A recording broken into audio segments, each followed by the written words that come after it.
guys, welcome back to Ari the Stag. TR Tony here again in the garage during the hours of daylight actually, which makes a bit of a change, doesn't it? It's been a really busy week this week. I've been travelling around the UK, but had some top tips on how to sort these here Triumph Stag seats out. You'll see I've now taken both of them apart, which is great. I did get a call and an email from a guy called Hardeep and Bal. So Bal and Hardeep out there, thank you ever so much for your hospitality the other evening. They had a pair of stag seats that they felt they could donate to the cause, so we very kindly picked them up from Rochester actually the other evening, and I'll show you those in just a while. I've grabbed the bottom seat for the passenger side because the passenger side, if you remember originally, I ended up having to drill through loads of broken off bolts and whatever, so that's helped us out enormously, and we're really grateful, so that's good.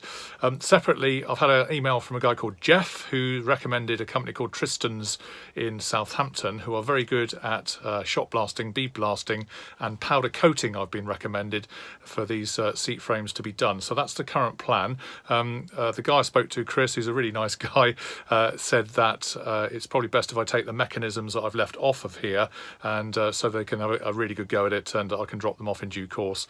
Separately, I've also managed to find out a contact somewhere else in Hampshire who is a guy who can look at my differential for me, and possibly a Borg on a box, but I'll come to that separately at on a later date. But let's go and have a look and see what I've got to do now on the seats. Should be a quick update on the seat development, and then hopefully we're off to Southampton to find Tristan's and Chris and see what he can do for us and our Ari the Stag challenge. All good.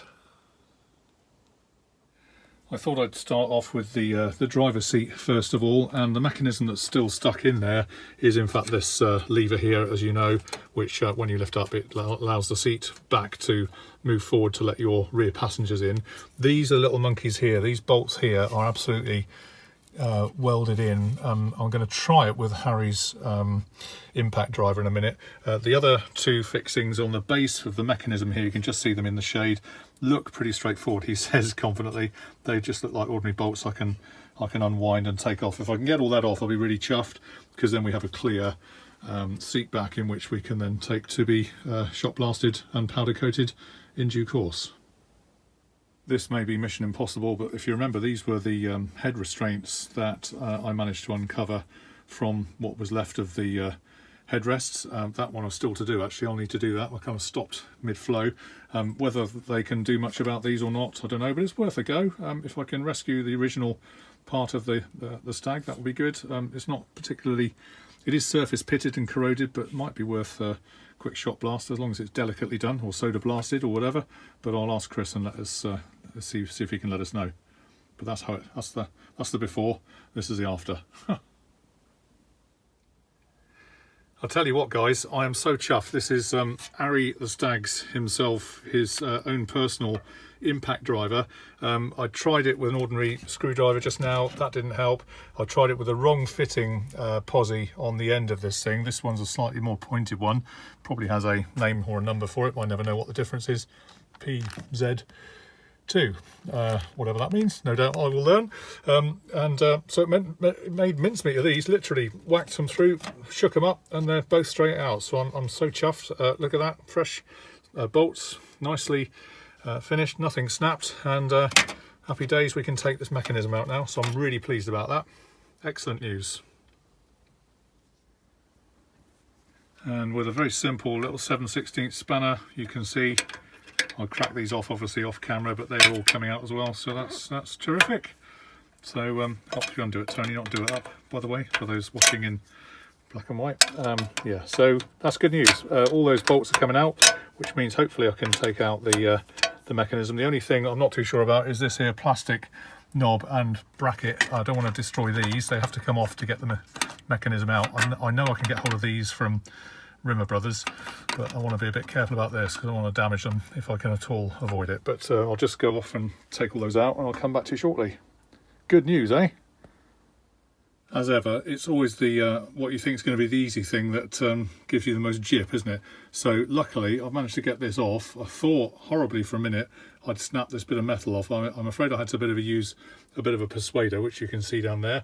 Well, a couple of persuaders actually. In the end I managed to wrench it off with that mole grip, and just lever it off without trying to damage this plate here, which I don't think you can get replacements for these, so these are really important.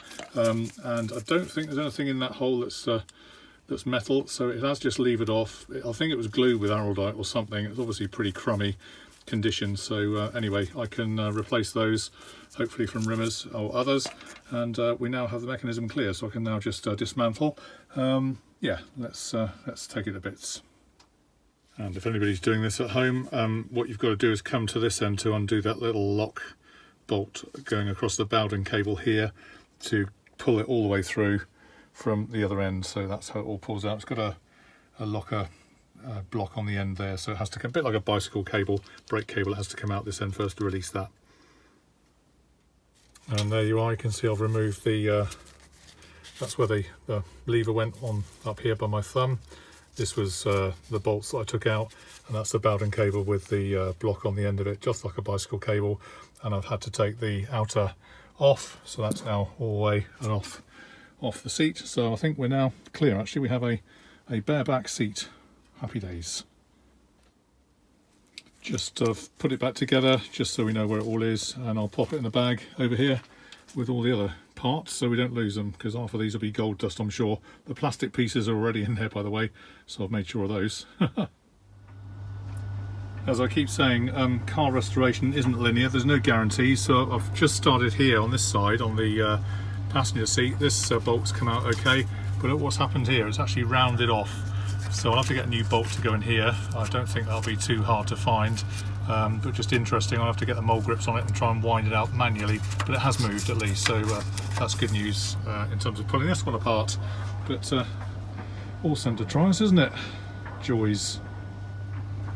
For the purists, if you'd rather look away now, I think that's probably a good thing. We have resorted to mole grips gripping onto the fixing to try and unwind it very, very carefully. Not very practical, not very ethical, but it'll work, says Downpipe Duke. Like I said, look away now if you're not impressed. But it's out, folks. I've got it out. Look, it's worked. We can get another fixing, hopefully, somewhere else. But I've got the bracket, and that's the most important thing. And there you go. That's the other one just removed. Literally, everything's crumbling out of there, so it's actually quite convenient to throw away. But I will see if we can get these shop blasted, keep it as original, maybe powder coated as well. Who knows? But I'll just better dust it off, put it with the rest of them. This is the, as you can see, the passenger seat that Bal and Hardeep very kindly donated to Harry the Stag cause. It comes with runners on the bottom, which actually I think are probably better nick than ours, and certainly that base plate on the front that was a bit of a tricky thing to get off here on the passenger seat, I can refurbish and probably take the one off of here. So thanks Hardeep and Bal, that's been amazing. I'm just going to take this to bits now. It looks far less rusty than mine, and what's most important is if you remember, these pivot bolt holes are still intact, so I can actually get a threaded bolt in there rather than trying to re-tap what I messed up before. So fingers crossed we can take this to bits and go off to shop blasting with the others. Even the membrane, whilst it's perished and knackered, is a lot better than mine ever was. I think if you look back at the old videos, you'll see just what a mess they were. But anyway, that's good news, and we'll continue with the breakdown of this one.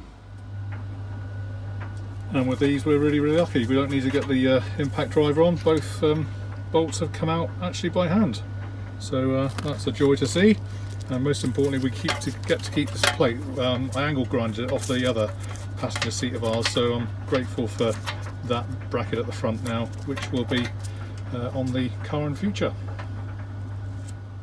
And there we have it, the complete base now completely sorted with the runners hanging up in the garage. I might actually take these to be shop blasted as well, because they are in need of it. I'll have a think about overnight what I'll do about that. Here's our old passenger base here, which as you can see is a bit corroded. This one, if you come back to the bench, isn't bad at all, so that's actually very good condition. So thanks again Hardeep and Bal, that's been a great help. not only in terms of the overall condition of it, but also, as I say, these retained bolts here welded in would have been a blinking nightmare, I think, to have tried to bodge on ours. So I'm comfortable now. We've actually got a good set of seats to be properly done and refurbed. Off to the shock blasters and the powder coaters, if you please. So clearly I'll need to tidy up the workbench, as you can see, but we're on a rush to get out now. But there we have it, complete skeleton, front seats all done with the runners hanging up, which I'll probably take those up there as well. Hope I don't knacker any bearings by doing that, but it's not exactly scintillating viewing maybe, but it's the kind of job that might help others in future when they're doing the same thing for their stags. It's not difficult. You can get them to this point fairly easily without too much mechanical nous. Hopefully some of these videos have helped you understand what's involved, and the next trip will be off to the welders, off to the shop blasters up in Southampton, as I said at the front end of the film, to see what we can get done there sensitively and then powder coated. So I'll obviously bring you up to date as we go up there, but all good news. Don't forget your badge of honour. If you haven't got one already, go onto our website, www.arithestag.com/badge-of-honour. Put in your details and we'll send you one of these free of charge. Alright guys, so that's about it for today. Classic car repair on the fly. Literally, I'm shooting out now, so I've done what I can in about 45 minutes to an hour. I've got to rush off and do things, but good to get that done. We're now at a stage where I think we can do some really good stuff with the seats. No doubt when they come back, you know, they're looking at their worst currently, but they'll look really great, I'm sure, when they come back from powder coating, and I'll share with you that journey in a separate film. Thanks for watching. Thanks for following Ari the Stag. We really appreciate it. All part of this wonderful journey of rebuilding our Triumph Stags, and UNY 49M, I'm sure, will benefit from some lovely new seats in due course. All right guys, thanks for watching once again. Don't be afraid to share, like and subscribe. Feel free to comment as well. We've had some great emails coming in this week, and we'll see you online on Ari the Stag very soon. All the best guys, and thanks to Bell and Hardeep for all their lovely seats, and to Jeff as well. All the best guys.